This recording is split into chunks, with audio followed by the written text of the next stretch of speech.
August 1న Bhogapuram అంతర్జాతీయ విమానాశ్రయ ప్రారంభోత్సవం. హాజరు కానున్న ప్రధాని నరేంద్ర మోదీ. ఏర్పాట్లు సమీక్షించిన మంత్రులు, ఉన్నతాధికారులు.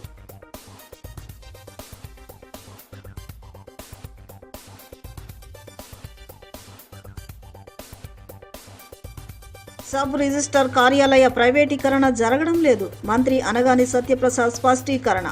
పట్టా భూములను 22A జాబితాలో చేర్చితే చర్యలు తీసుకుంటామని హెచ్చరిక.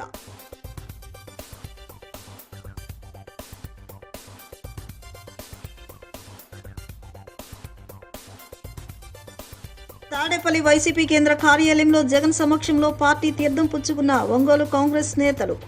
వారికి కండువాలు కప్పి సాదరంగా పార్టీలోకి ఆహ్వానించిన అధినేత.